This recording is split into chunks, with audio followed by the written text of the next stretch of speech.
morning all of you. How are you all? Today in this video I will teach you chapter 5 of Flamingo, which is indigo. Alright, it is written by Louis Fisher. किसने लिखा है?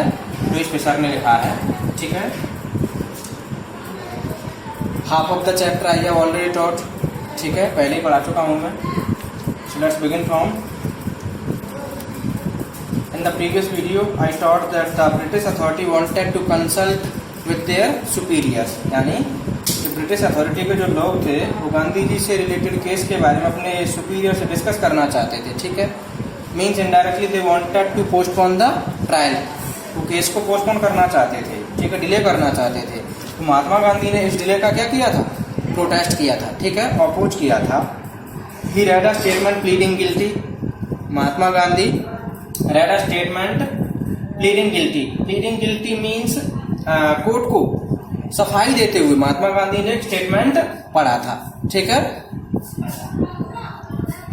But there was a dilemma, there was a conflict in front of Mahatma Gandhi. He told the court. उन्होंने court को बताया था कि actually में उनके सामने क्या था? एक डिलेमा था.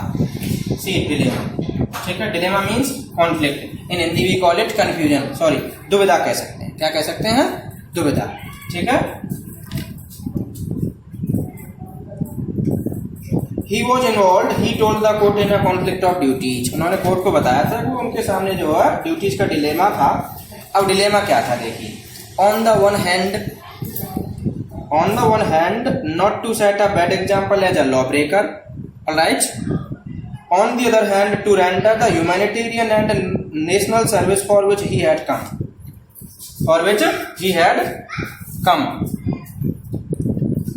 यानी कि सिंपल लैंग्वेज समझिए. On the one hand Gandhi ji did not want to become a bad example as a law breaker. समझिए मेरी बात. Are you getting my point? यानी एक और तो महात्मा गांधी जो है लॉ को ब्रेक करके एक बैड एग्जाम्पल नहीं बनना चाहते थे. ठीक है. And on the other hand he wanted to provide a service to humanity for which he had come. यानी दूसरी ओर ये था कि उनको ह्यूमैनिटी की सेवा करनी थी जिसके लिए वो चंपारण में आए थे. ठीक है. और अगर वहां पर कंफ्यूजन डिलेमा ये हो चुका था कि अगर वो उन लोगों को जस्टिस सिक्योर करवाते हैं तो कहीं ना कहीं उनको लॉ ब्रेक करना पड़ेगा. Because the British had created such a circumstance. क्योंकि उन्होंने परिस्थिति ऐसी क्रिएट कर रखी थी. ठीक है. तो ये था उनके सामने डिलेमा, जिसे हम कॉन्फ्लिक्ट भी कह सकते हैं. Fine. He disregarded the order to leave. और उन्होंने चले जाने का जो ऑर्डर था ना उसको डिसरिगार्ड कर दिया. Not for want of respect for lawful authority. ऐसा नहीं था कि want of respect for lawful authority but in obedience to the higher law of our being. लेकिन हमारी जो अंतरात्माओं की जो आवाज होती है ना उसकी वजह से. ठीक है. द वॉइस ऑफ कंसाइंस, जिसे क्या कहते हैं? वॉइस ऑफ कंसाइंस कहते हैं. ही ऑफ द पेनल्टी ड्यू. और महात्मा गांधी ने ड्यू पेनल्टी की डिमांड की कि आप जो पेनल्टी लगाइए. ठीक है, मैं यहां से नहीं जाऊंगा.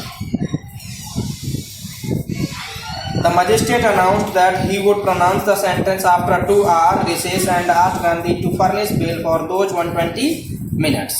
यानी मजिस्ट्रेट ने अनाउंस किया था कि वो इस केस की सुनवाई जो है लगभग 120 मिनट्स, इट मीन्स 2 आवर्स. कितने? 2 आवर्स की रिसेस के बाद करेगा. ठीक है. और उन 2 आवर्स की रिसेस तक महात्मा गांधी जो है बेल पर फ्री हो सकते थे. यानी सिक्योरिटी पर फ्री हो सकते थे. बेल क्या होती है? सिक्योरिटी. ठीक है. रिसेस समझ ही गए होंगे. जो अपने स्कूल में होती वही रिसेस है. इंटरवल जिसे कहते हैं. ठीक है. गैप. गांधी रिफ्यूज्ड. लेकिन गांधी जी ने मना कर दिया. वो तो पहले डिले का प्रोटेस्ट कर रहे थे कि नहीं, डिले नहीं चाहिए.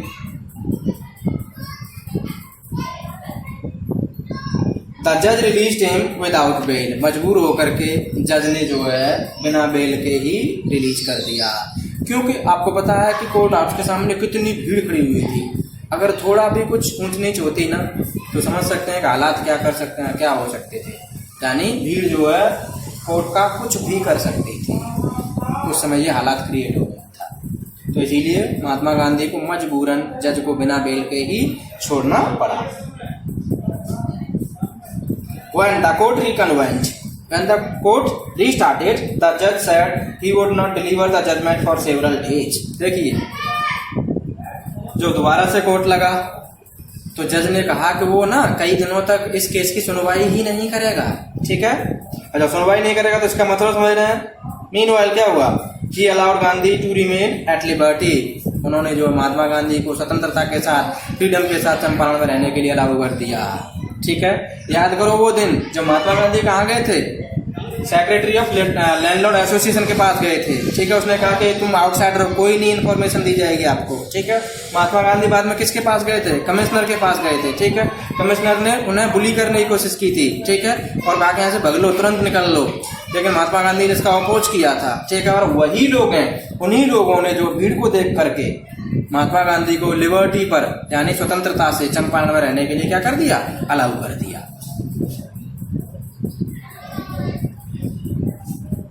राजेंद्र प्रसाद, ब्रिजकिशोर बाबू, मौलाना मजरुल हक and several other prominent lawyers had arrived from Bihar. यानी जैसे ही महात्मा गांधी ने सबको इन्फॉर्मेशन दे दी थी कि ऐसी बात है, तो इस बात को सुनकर के राजेंद्र प्रसाद, ठीक है, जो हमारे फर्स्ट प्रेसिडेंट थे, मजरुल हक, मौलाना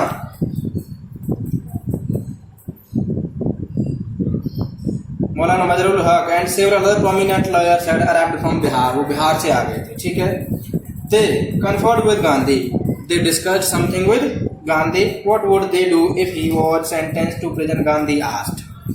यानी जब जैसे इन सब लोगों की मीटिंग चल रही थी, किस की, राजेंद्र प्रसाद की, मौलाना की, ठीक है, ब्रिजकिशोर बाबू की, तो उसी मीटिंग में कन्फर करते हुए महात्मा गांधी ने डिमांड की थी। महात्मा गांधी ने ये पूछा था कि सपोज करो मुझे जेल हो जाएगी इस केस में, तो आप लोग क्या करोगे। तो देखिए बड़ा ही शर्मनाक स्टेटमेंट आया एक लॉयर की तरफ से। Why? The senior lawyer replied they had come to advise and help him. If he went to jail, there would be nobody to advise and they would go home.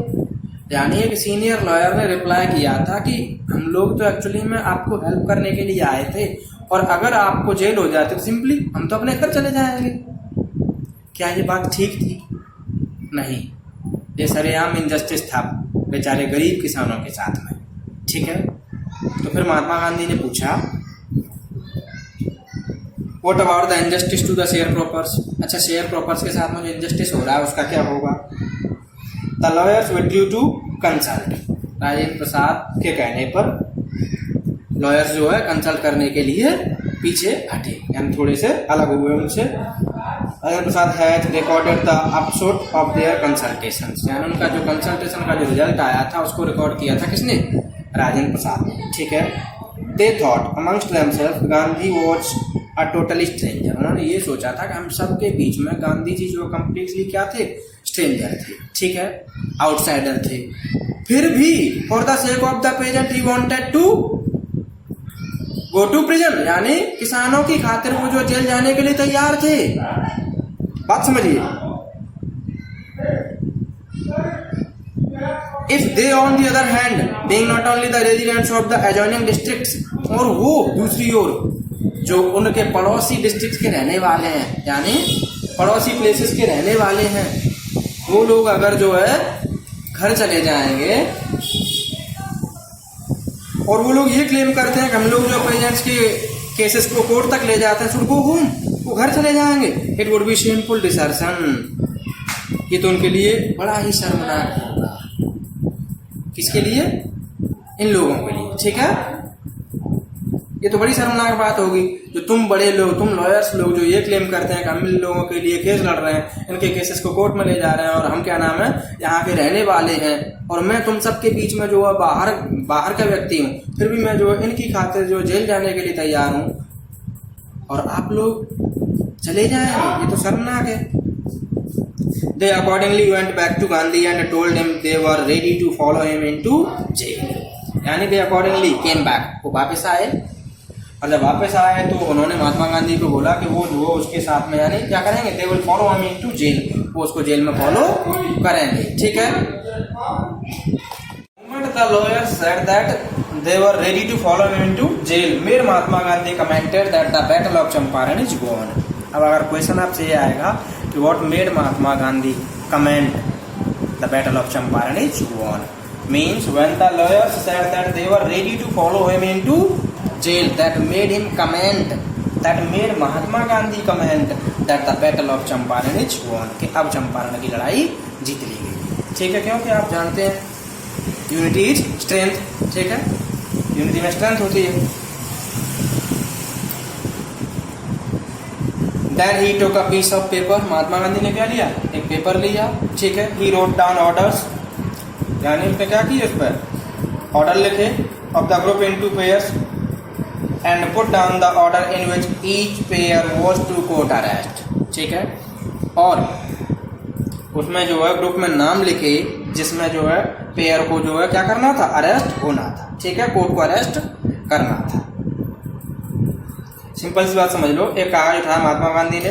ठीक है, सारे के सारे लॉयर्स का जो ग्रुप था उसको दो दो में क्या कर दिया, बांट दिया, और हर दो की गिरफ्तारी देने का क्रम लिख दिया कि इसके बाद में ये और इसके बाद में ये, क्योंकि आपको पता है कि Mahatma Gandhi was the follower of non violence. ठीक है, वो तो नॉन वायलेंस के पीठ थे, वो कभी भी नहीं चाहते थे कि वायलेंस हो, वो तो बड़ी विनम्रता के साथ में अपने काम को निकलवाने में विश्वास करते थे।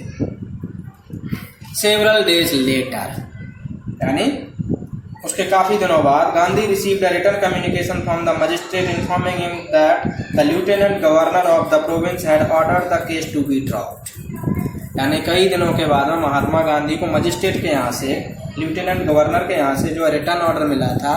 ठीक है, एक मैसेज मिला था, उसमें ये लिखा था that the case against Mahatma Gandhi, की जो महात्मा गांधी के अगेंस्ट में जो केस चल रहा था ना, हैड बीन ड्रॉप्ड, यानी हैड बीन डिसमिस्ड। क्या कर दिया गया, उसको डिसमिस कर दिया गया है।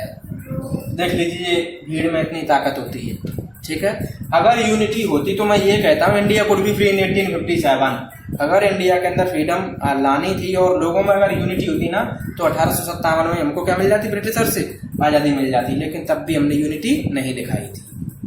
और इसी का ये एग्जाम्पल है कि जहाँ पर वो लोग बात भी नहीं करते थे और वो लोग क्या कर रहे हैं, आज केस खत्म कर दिए महात्मा गांधी के खिलाफ। किसकी वजह से, यूनिटी की वजह से, क्योंकि उन्होंने क्या देखी, यूनिटी देखी। ठीक है, it was the first victory of civil disobedience in modern India, यानी जो महात्मा गांधी के अगेंस्ट में जो केस खत्म कर दिया था ब्रिटिश अथॉरिटी ने, ये जो है मॉडर्न भारत में, यानी आधुनिक भारत में सविनय अवज्ञा आंदोलन की, यानी सिविल डिसोबीडियंस की पहली विजय थी, जो 1917 में चंपारण मूवमेंट के थ्रू आई थी। तो समझ लेना। ठीक है, Gandhi and the lawyer now proceeded to conduct a far-flung inquiry into the grievances of the farmers। Gandhi ji और लॉयर्स ने अब तो जो फार फ्लंग इंक्वायरी करना शुरू कर दी थी, किसान फार्मर्स के जो ग्रीवेंसेस थे, यानी किसानों के जो पेन थे, यानी जो मुसीबत थी, जो प्रॉब्लम्स थी, उनको लेकर के। Depositions by about 10,000 peasants were written down, यानी लगभग 10,000 पेजेंट्स से क्या ले लिए गए, डिपोजिशंस ले लिए गए थे। ठीक है, यानी सबूत के तौर पर सबूत ले लिए गए, सबूत नोट्स ले लिए गए थे। And notes made on other evidence, और दूसरे एविडेंस के बेस पर क्या बनाए गए, नोट्स बनाए गए थे। डॉक्यूमेंट्स वर कलेक्टेड, डॉक्यूमेंट्स को क्या किया गया था, कलेक्ट किया गया था। The whole area throbbed with the activity of the investigators and the vehement protest of the landlords, पूरा का पूरा एरिया जो है इन लॉयर्स की एक्टिविटी से, ठीक है, और महात्मा गांधी की एक्टिविटी से और लैंडलॉर्ड के प्रोटेस्ट से क्या होने लगा था, थ्रॉब होने लगा था। ठीक है, यानी कांप गया था, एक तरीके से हम ये कह सकते हैं। फिर समझिए सिंपल लैंग्वेज में, जिस एरिया में फार फ्लंग इंक्वायरी चल रही थी, वो एरिया जो है महात्मा गांधी और उनके लॉयर की एक्टिविटी और लैंडलॉर्ड के द्वारा किए गए प्रोटेस्ट की वजह से क्या होने लग गया था, कांपने लग गया था। ठीक है, it's enough for the day. Thank you.